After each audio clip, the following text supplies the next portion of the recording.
From Topps comes the all-new digital card collecting app, free to download from iTunes or Google Play. Star Wars Card Trader. For the first time ever, collect and trade everything from legendary 1977 Star Wars cards to new cards featuring exclusive content from Star Wars Episode 7, The Force Awakens. All from the comfort of your mobile devices. Star Wars Card Trader. These are the cards you're looking for. Listening to Coffee with Kenobi, you are, with Dan Z and Corey Club, the podcast you're looking for. This is. Yes. For an entire generation, people have experienced Star Wars the only way it's been possible, on the TV screen. But if you've only seen it this way, you haven't seen it at all. This is the podcast you're looking for. We've been waiting for you. The Force is strong here, even stronger than the coffee. At last! Where have you been? Welcome to Coffee with Kenobi. Here are your hosts, Dan Z and Corey Club. Hi, this is Jason Fry. And Kemp Remillard of Star Wars The Force Awakens Incredible Cross-Sections. And you're listening to Coffee with Kenobi with Dan Z. And Corey Club. This is the podcast you're looking for. DK Publishing continues to release essential Star Wars reference books. And The Force Awakens Incredible Cross-Sections continues that legacy. Written by Jason Fry and illustrated by Kemp Remillard, readers are able to experience and learn more about the world of The Force Awakens through this exciting resource for Star Wars fans, which is packed with artistic gems and compelling storytelling. Jason and Kemp are here to join us for the special book chat, and we are honored to have them on Coffee with Kenobi. Welcome, Jason and Kemp. Hi everyone. Hey, how are you? It's nice to be here. Thanks for having me, Dan. Oh, absolutely. It's a pleasure to have you both on for a coffee chat. We are big fans of your work, as are our listeners and our readers for our blog. And we'll just jump right into it, gentlemen. Let's describe, if you would, the process of starting a book like The Force Awakens Incredible Cross-Sections. Cam, why don't you go ahead? I mean, I think this process really started with you, I think it's fair to say. I was working on it for a bit, I think before, maybe you were notified at the same time, but I mean, there's a lot of stuff that goes on my end before I start meeting with Jason about it. But basically it starts with an email that terrifies you because you are anxiety ridden about completing a job like this. I've obviously never done one of these before, and I was familiar with the books. So, when they first approached me, I kind of shivered in fear, and then got over that. It's like any other art job. You take it one step at a time. So I have a few meetings with some of the people at Lucas. With Jonathan Rinsler was the main editor. And looked at some of the materials, and you basically just take it from there. I did some pencil sketch drawings of the various vehicles. Like, I got a list of vehicles, and I got as much of a rundown as I could about details of the movie to inform those sketches. So came up with a couple of poses for each one. And basically took it from there. We had a couple of meetings, and we picked some between the people at DK, my editors, Owen Bennett, David Fentman. They pick some angles that they like, and then they run it through the people at the good people at Lucasfilm, and together they come to a decision about which angles they like better, showing off different features of the vehicle or whatever, and once those are picked, then you take it from there. And that's probably about the time that I started to get involved with Jason. So just real quick, as I'm doing this process, I'm trying to kind of mentally note and then note in the document where I think that things might go. So there was a decent amount of labeling on my end before I had my first meeting with Jason to just kind of give a purpose to where I was sticking things. And I gotta say that was so seamless and pleasurable and great experience working with Jason on that, because we're pretty like-minded with a lot of this stuff. And I was like, hey, I'm thinking this goes here. And Jason was like, yeah, that's great. Here's another thing you could put there. And I was like, oh, that's great. And that's basically how it went. It's from my perspective, a couple things were interesting. One was that we in a way got a bit lucky that I, for various reasons, was doing a lot of traveling out to San Francisco while the book was coming together. So I had several opportunities to actually hole up with Kemp in his office. And I think that was really helpful for both of us in bringing this book together. We could have done it remotely, but it was so much simpler to be able to brainstorm by simply pointing at stuff together in the same room. That would have been a lot harder remotely. So we were lucky there. And from my point of view, there were a couple things. One was that I knew the book was a mix of new ships and either new models of old ships or, with the case of the Falcon, a ship we'd seen before. So in my mind, there were kind of two things going on, thinking about what I was going to do. The first was with the ships that were either new models of older things, or with the Falcon, I was thinking, how are we going to approach the writing for, readers who already know what a TIE fighter is, who are already familiar with the Falcon. So that was something I really had to think through. Like, what's the point of view of the writing for those spreads?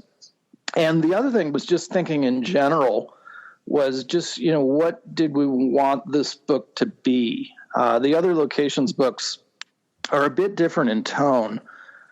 They range from, there's really kind of hard sci-fi takes in Curtis Saxton's books to more kind of overall general context takes. So I really thought from the beginning, what approach do I want to take? And of course, Lucasfilm had their own opinions about that. So that was interesting. The final piece for me and Kemp that was interesting, it goes back to talking about how we worked in sync.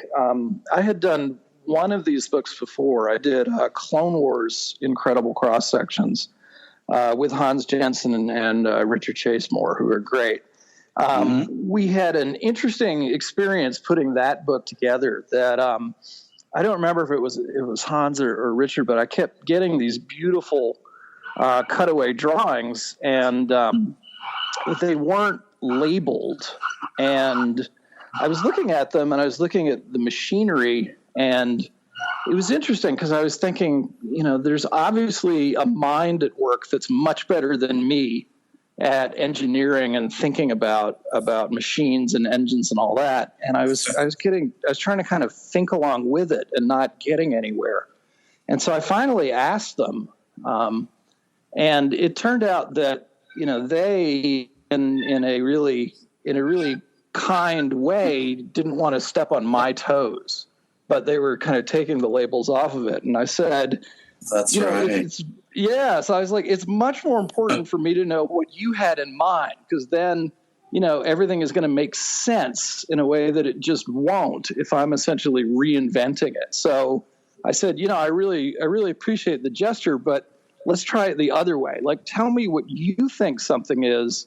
And if I don't think that works for Star Wars, we'll talk about it or figure it out or rename it, et cetera. And we all kind of said, okay. And then we went that way. And, that was a good lesson when I got to this book. I was like, Kemp, whatever you think something is, let's start with that. And then we'll go from there if we need to.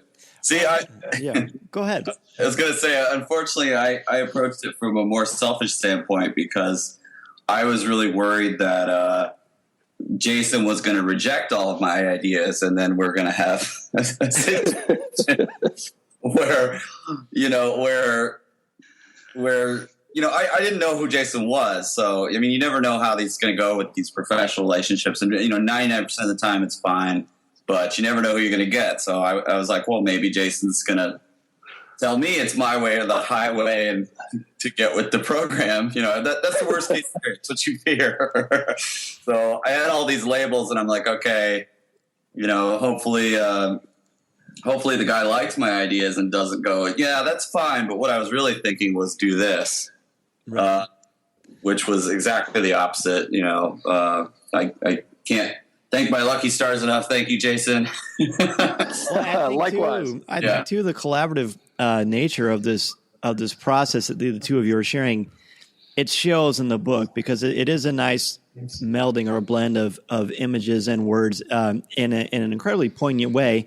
And you mentioned, both of you, very briefly, kind of the impetus of the project, but what kind of research goes into a project of this scope, and what kind of access did you have to the production of the film itself?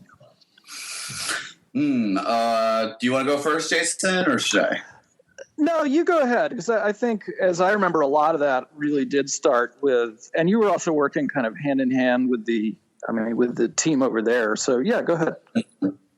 Yeah. So, quite a bit. I guess I'll just say that I've always been a Star Wars fan since I was a kid. So, there wasn't a curve in that regard. I haven't worked on any Star Wars properties before this, but I'm a concept artist by trade in the video game industry, so pretty used to getting acclimated with people's franchises and projects pretty quickly in order to make art that hopefully fits into it. So since it was Star Wars, I was like, okay, I think I've got this already, but I don't know some of the more minute details, and I know that there's a lot of details. So I did as much research as I could on my end for some of the technical aspects. Like, I remember getting really hung up on trying to figure out just how big a Star Destroyer is, and figuring out how big the Finalizer is in comparison. Yeah, Which ended up, I think I overthought it. There's a point where you definitely overthink some of this stuff. But you also know how Star Wars fans can be, and you know how we pour through the minutia. I'm sure that adds to it as well. Oh, yeah. Everybody's an expert. That was ever present in my mind. And to Star Wars fans' credit, I haven't gotten any hate mail yet, so that is great. I was pleasantly surprised by that. But, especially in terms of things like the Falcon, I knew that there was, a lot of lore and a lot of stuff established for that already. So like the Falcon took the most amount of research, and I kept referring back to the technical diagrams that have been done already. I think it's the Hayes manual. Mm-hmm. Just making, that took the most amount of study. And I think I'll say of all the images, that one took the longest to do because it's so specific.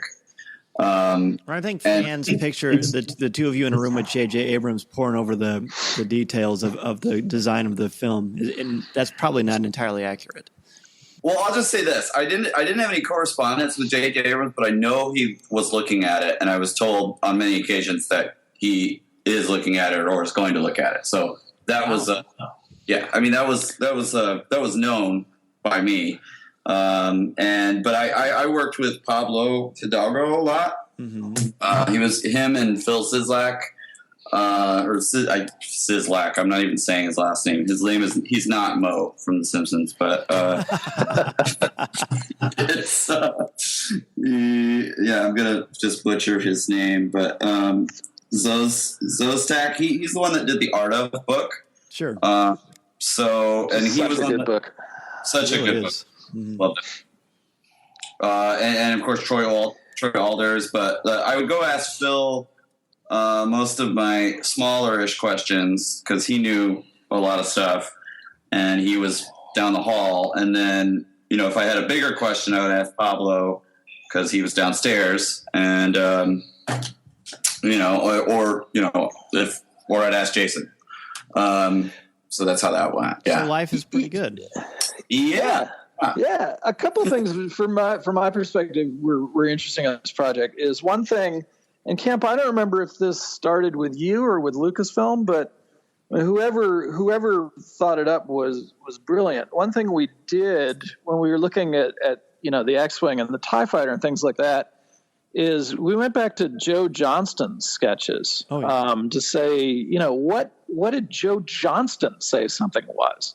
Because that was really, that was the way of getting closest to the spirit of the movies. And, that's something I think is really something that's happening in Star Wars a lot now, is people are looking at, what was the original intent? Like, what was Lucas's intent? What were the model makers and, guys like McQuarrie and Ben Burt and Joe Johnston, what did they have in mind? And really getting back to that original stuff.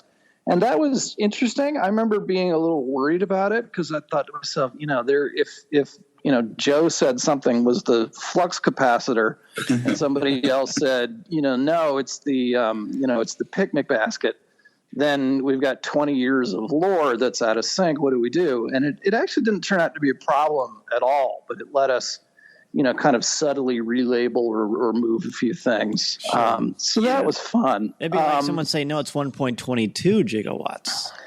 Yeah.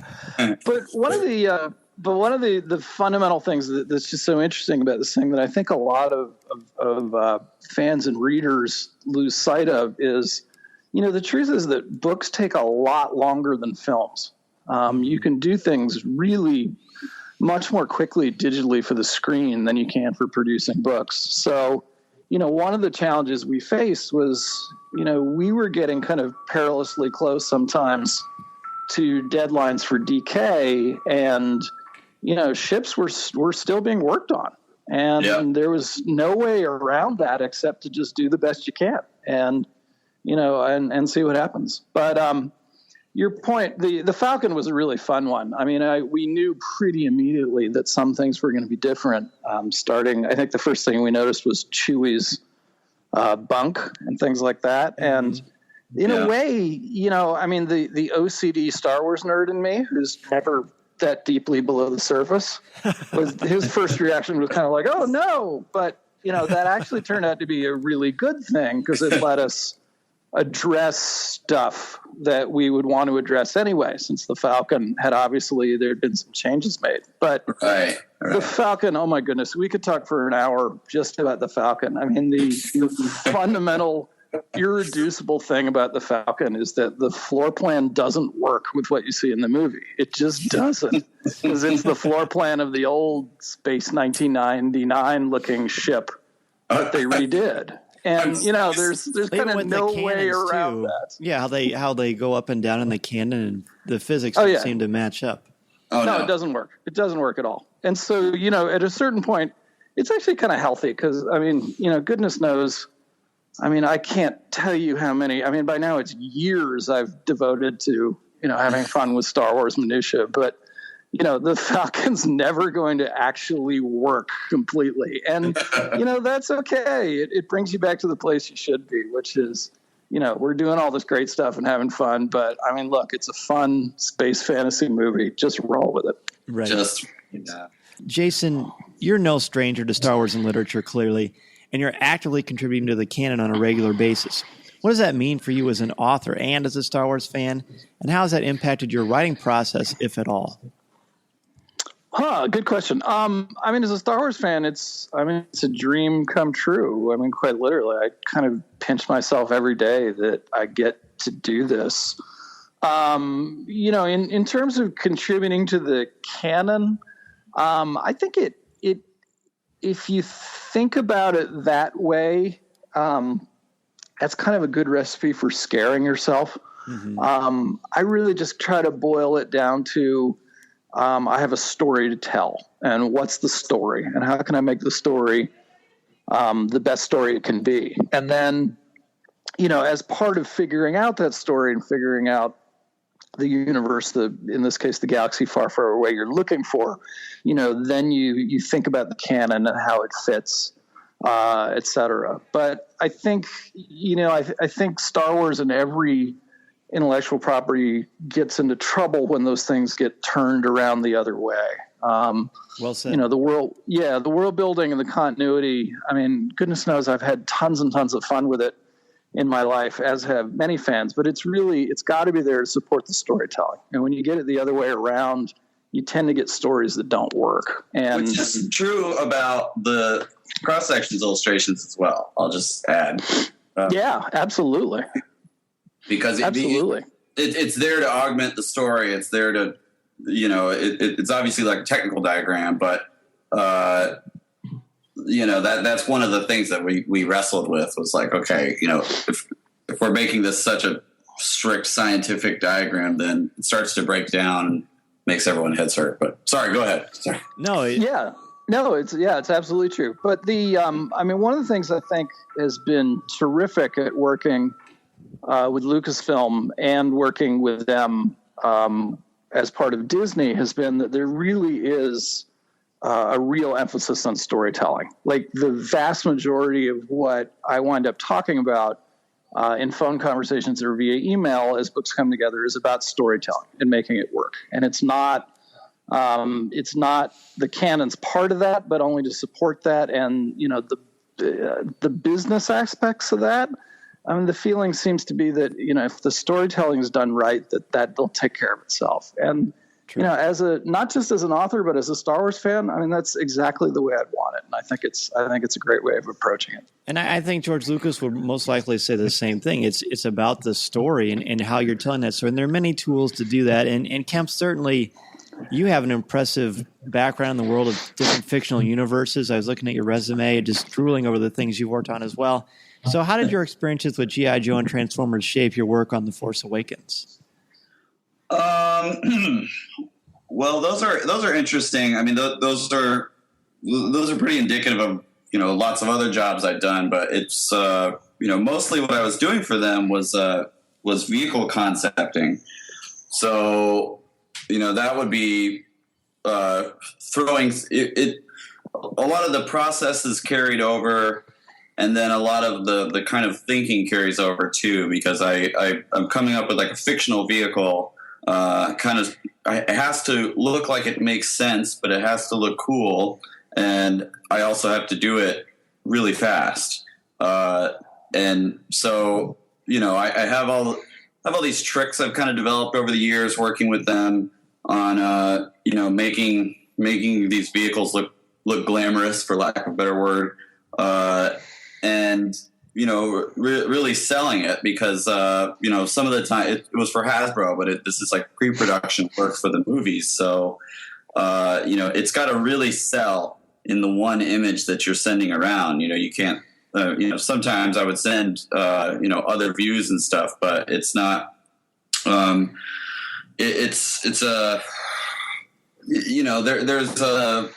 there's a sexiness to the illustrations that you have to put in order for it to, for people to stay engaged and stay interested. So that would definitely came into play working on something like this. And then doing the insides it's like hundreds of little mini concept jobs. So just the thought process of trying to come up with what goes here and what goes here, and does this make sense, and maybe this could make sense and be fun.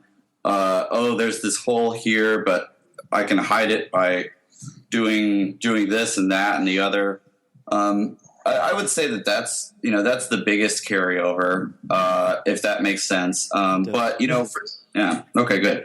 But I've also done like character design and stuff for these clients as well. So obviously that helped getting the characters from the film to interact with the machines in the book. Well, and honestly, you mentioned the Falcon, and I agree. I would love to sit here for hours and talk about the Falcon, but it's almost like a character in its own right. It sure doesn't have an arc per se, although I guess you could literary it to death and try to figure that out. I think we could probably do that rather entertainingly. But there are little touches in this book, like in the beginning, the description of the vehicle technology, or you put your little clips in there about the news about Han and Leia's marriage that, based on the design of the Falcon, as well as the Easter eggs to Raiders of the Lost Ark, which I absolutely love. I think it's all those touches, gentlemen, that really makes this book come to life. Thank you. Yeah, thank you. No, that was part of the fun. The Falcon Galley thing was interesting because that was kind of a long-running, good-humored fight I'd been having with other Falcon folks. There's Ryder Wyndham and the Chris Army, Chris Travis and Chris Reif, did a great job on several books doing the interior of the Falcon. But, the Falcons had so many floor plans, but one of the things that got lost was the galley. And I would, at every con, it would become like a joke. Like I would torture Chris Travis. I was like, "Where's the galley?" He'd be like, "Oh my God, leave me alone." But you got to have a galley. I mean, it makes sense. How'd they get from Hoth to Bespin without a galley? So they got beds, so they're obviously staying in the thing. Yeah, they're eating somewhere. Otherwise, there'd be Taco Bell wrappers in the cockpit all the time. Right. So one thing I said to Kemp at the very beginning, I was like, "We're putting in a galley."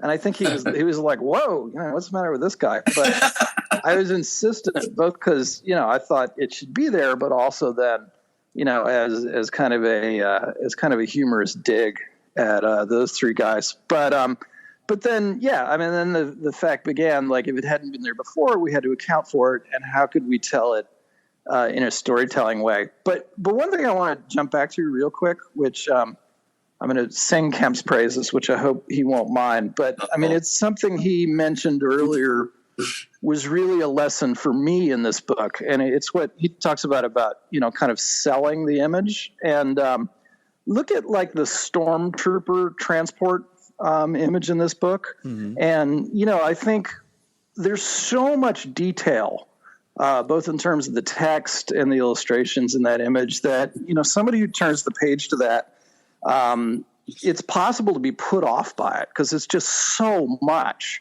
But the way Kemp styled that image, the angle of it, and the motion and action of the troopers coming out of it.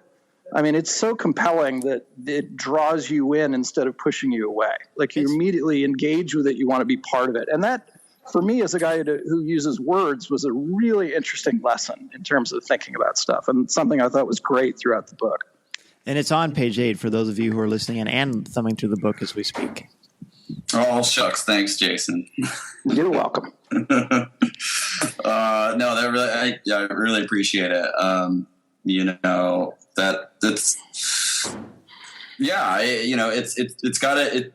It's obviously a technical diagram, but it's Star Wars, so it's got to be actiony, and if you can show that, and there's already a precedent for that in the previous books. We've got like battle scenes going on and people running off the transports and stuff. So, I really just wanted to push that. A little part of me is like, oh, great. This is a great excuse to draw some stormtroopers too. So why don't you guys hook me up with that reference? And, we go. But having that human element there just makes all the difference in the world. If these guys were not, and that was one of the things at first is, we're like the editors I'm working with at DK, which are awesome, by the way. But they're like, you don't have to. They were worried. I'm biting off too much that I could chew, and they're like, well, I don't know if you don't necessarily need to put the guys in. And I was like, well, this is going to be boring without guys in it. So, or troopers gives it scale. Yes, exactly. So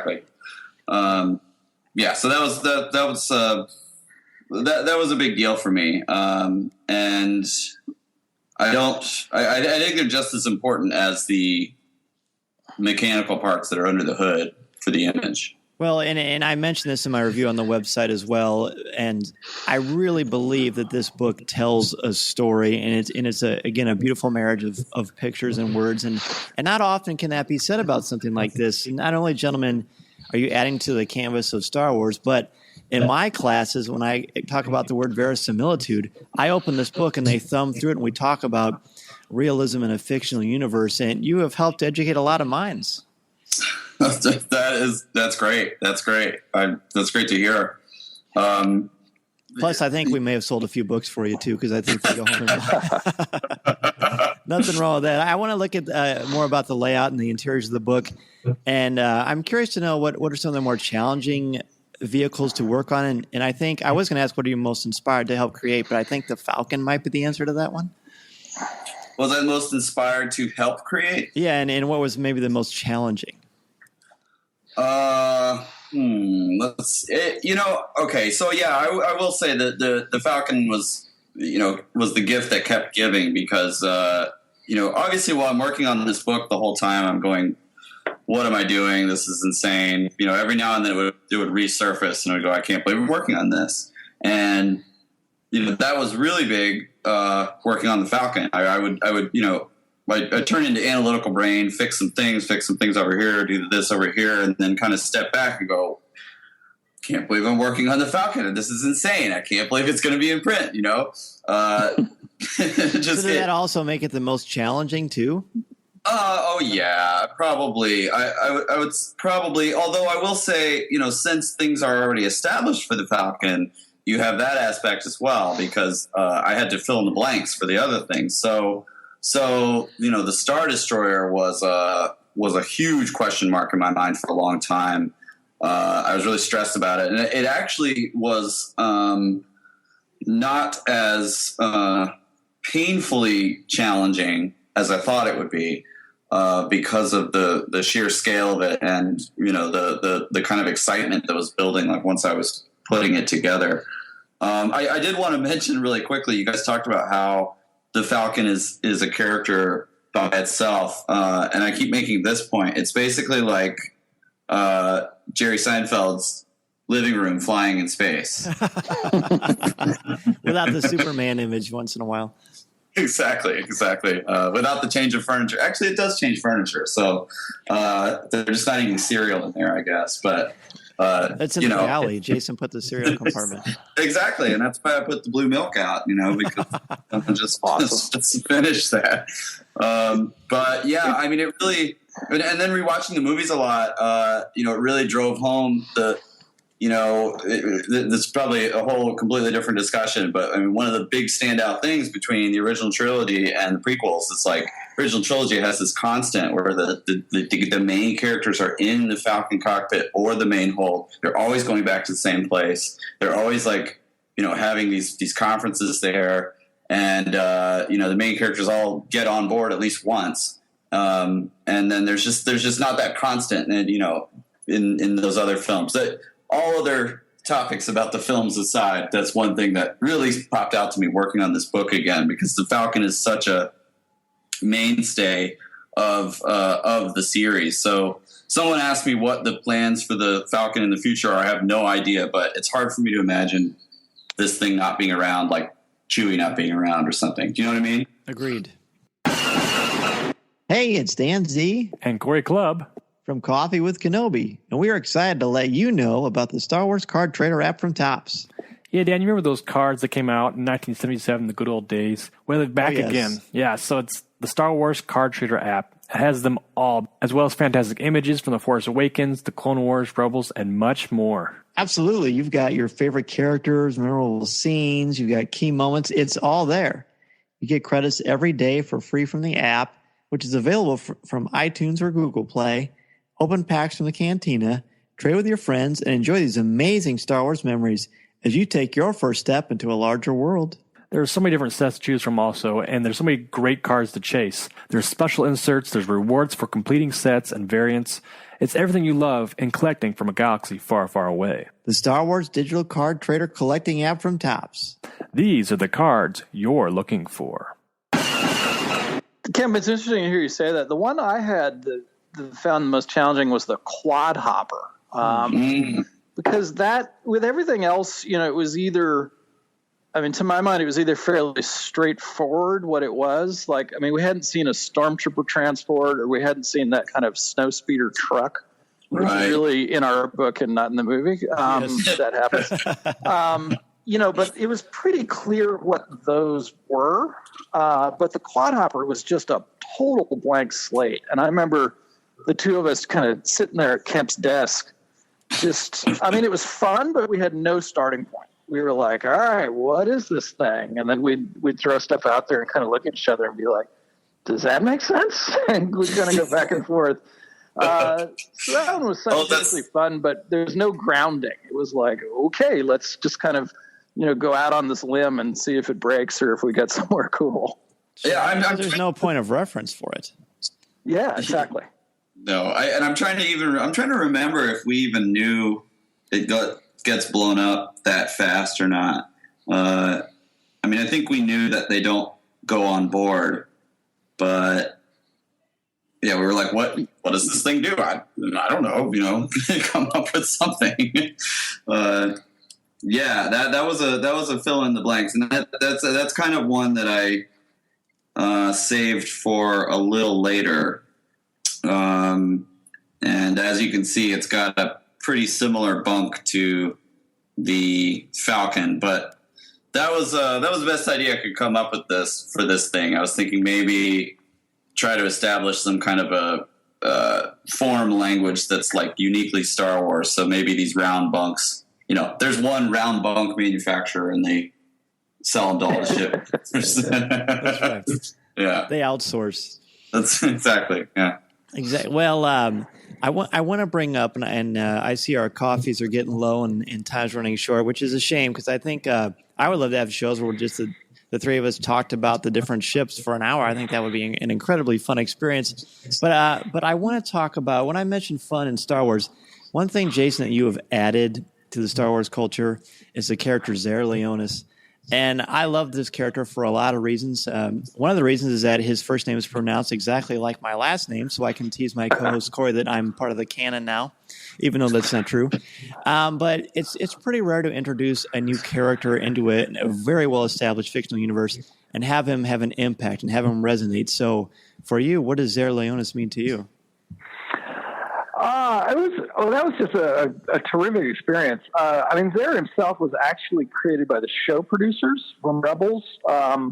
The basics of his backstory and his quest and his family were things that I inherited. But, that said, I was able to, in the Servants of the Empire series in those 4 books, I was able to define when we were starting, what Zare was doing in the year before he enters the academy. And then, of course, ultimately what happens with the quest for him to find his sister. So, I mean, it was a blast. What can I say? It was a blast in so many ways. It was fun. One of the things I knew would be a big part of it was I knew in the second book in that series, Rebel in the Ranks, we were going to be potentially retelling the Rebels episode Breaking Ranks. Mm-hmm. And so that was an interesting exercise, thinking about how to do that and thinking about, telling that not just with different scenes, but also from a different point of view. So that was a fun writing and storytelling exercise. And then from there, though, just the freedom to figure out what the story would be and see where that led me was really interesting. Like Mary Spanjaff was the other protagonist of that series, was entirely my character and kind of began as a foil for Zare. But in developing her, I actually got lucky in some ways because later in that series, we have stretches where Zare is essentially stuck in place storytelling wise. He's at the academy. He's waiting to go somewhere else. Mm-hmm.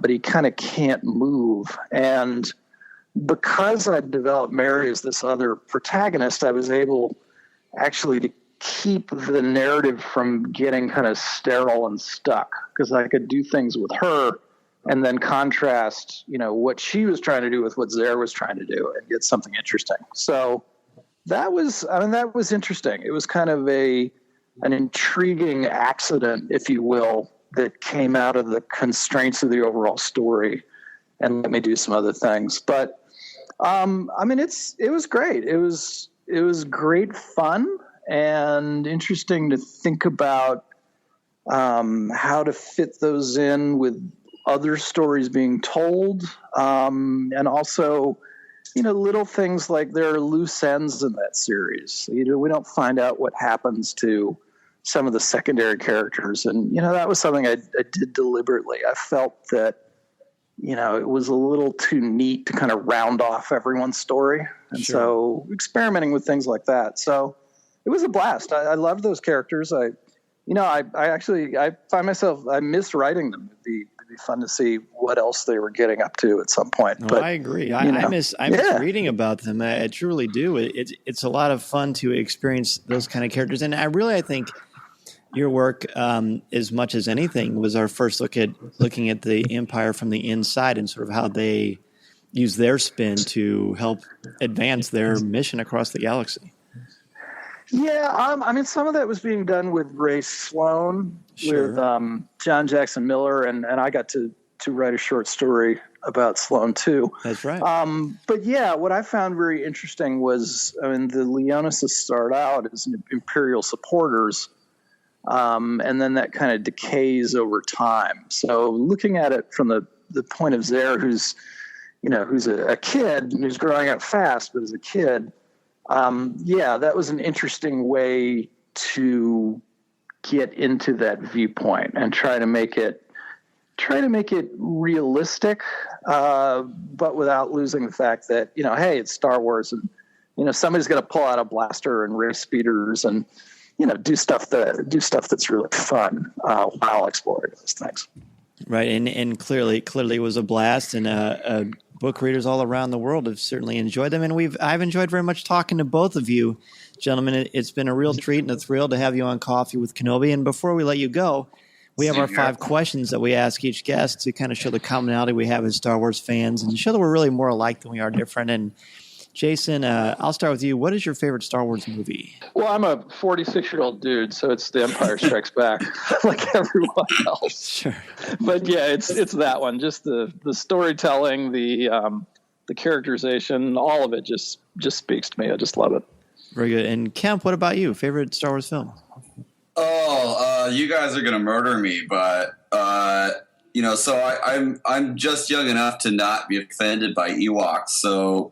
When I was growing up, I would always just fast forward to the Battle of Endor, and there's an A-wing, this scene's got the most ships, and there's the most fun stuff going on. So I probably watched that scene more than any of the other scenes in the movies. And growing up, I really liked Jedi because it just had the most stuff in it. Now that I'm older, I totally get it. I get it why you would be taken aback by Ewoks and then the blatant marketing implications that they had, but they just don't affect me that way because of the nostalgia. So it's hard for me to say. Like I'm not one of those people that they're all like all 3 of them in the original trilogy feel like the same movie to me. So it's hard for me to say one of those is better than the other. I can't. So sorry for the half answer, but that's it. No, that's. I think that's good. I don't mind Ewoks either. I think they're part of the story, and I think they're fun. Kemp, we'll start with you on this second one. Who's your favorite character? Oh, favorite character. I always relate, or I always feel bad for Captain Neater, because he has to take over for all the dead generals, but then.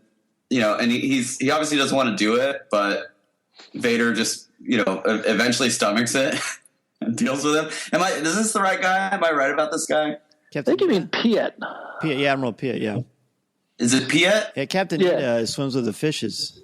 He is the one that gets killed. Oh, okay, yeah. It's the one where Vader finally gets bored of killing his generals. So I don't know why. I just always think of that guy, and obviously, I love the main characters and stuff, but my answer is going to be this obscure guy that has to shovel excrement for Vader. That's hard to transition from. Jason, what about you? Han Solo in the original, Obi-Wan in the prequels, and Rey in the new one. Ooh, I like that. No one's ever segmented it like that before. Very good. Favorite line of dialogue or film moment, Jason? Oh, it's got to be Vader to Luke in the carbon freeze chamber when they first meet. It's just chills, even the 200th time I've seen it. Same. That's on my stars.com profile. That's what I have for my favorite moment as well. What about you, Kemp? I would have to say when Luke is whining about not getting to go to Tossie Station because that's the line my cousin and I would just say over and over as kids, and thought it was hilarious. So, Kemp, if you collect, what is your favorite collectible that you own? Collectibles. That's an odd one. I did end up buying some of these die-cast vehicles after I started working on this book, but I don't know. I have a pretty decent book collection, but yeah, it would be the books, definitely. Very good. Yeah. And what about you, Jason? I have a set of Stormtrooper armor. When I was a kid, there were three things I wanted. I wanted a T-Rex skull, I wanted Met season tickets, and I wanted a set of Stormtrooper armor. And there's like 4 T-Rex skulls in the whole world. That doesn't work. And I don't really have time to go to A1 Mets games a year, so that was out. But I did get the set of Stormtrooper armor, and it makes me happy every Novos? day. No, it actually dates back to way back to the 90s when this was sort of still underground, and someone in kind of the proto 501st in California hooked me up with it. Beautiful. I just got the Anovos armor, and it's pretty great. My 2-year-old thinks it's the coolest thing that ever was. So, well, it is. It is. Your 2-year-old is right. That's right. It's good parenting, is what it is. So, guys, what particular messages or themes about the Star Wars saga resonate or speak to you? There's so much there. It's living up to the legacy of those who've come before and figuring out when it's not for you, and good and evil and all that. But beyond all that, just, go pick up a book or go to the movies, play a video game, and, be rapturously entertained for a couple hours. That's the point. Yeah. It's an aspirational, inspirational story. The hero story thing is talked about a lot with Star Wars. And I think that it's not that's what it is. That's what it is. It's supposed to be a fun adventure that makes you feel happy, because you like the characters and you want them to succeed, and you feel danger for them because it's a fun adventure, and that's what it is.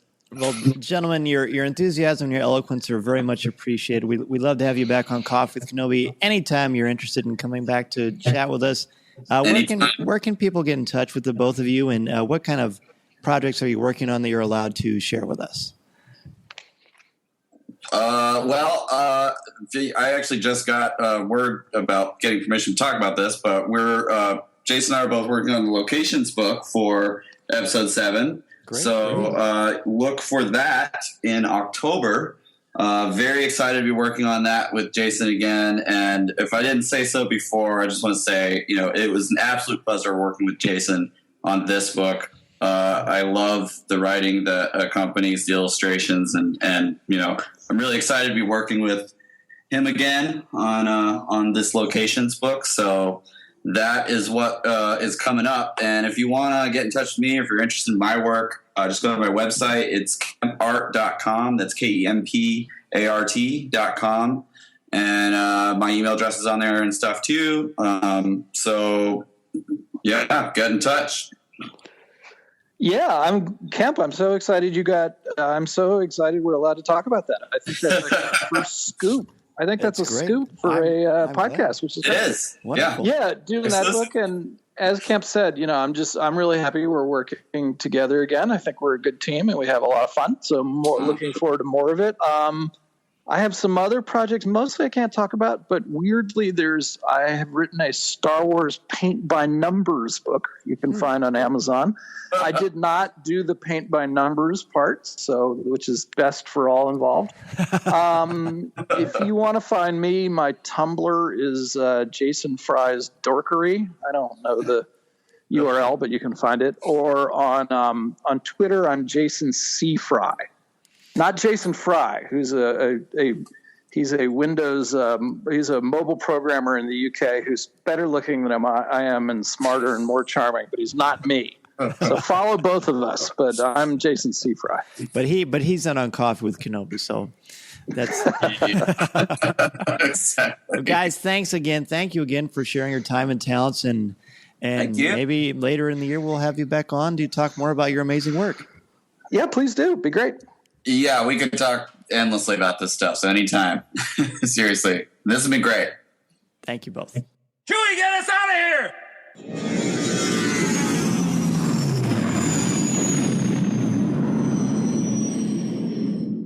you would like to respond to our question of the show, have a comment, or just want to say hello, send us an email or MP3 at feedback@coffeewithkenobi.com.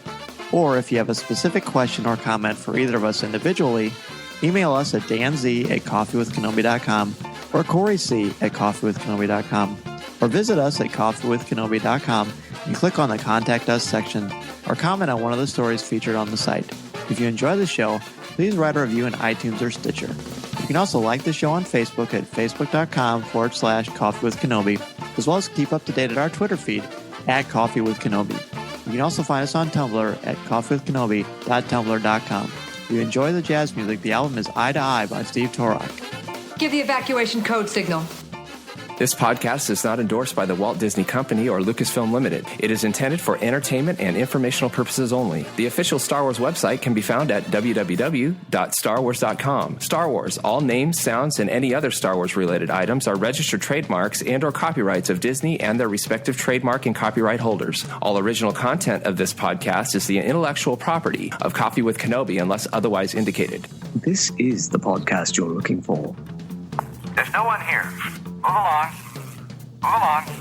From Topps comes the all-new digital card collecting app, free to download from iTunes or Google Play. Star Wars Card Trader. For the first time ever, collect and trade everything from legendary 1977 Star Wars cards to new cards featuring exclusive content from Star Wars Episode 7, The Force Awakens. All from the comfort of your mobile devices. Star Wars Card Trader. These are the cards you're looking for.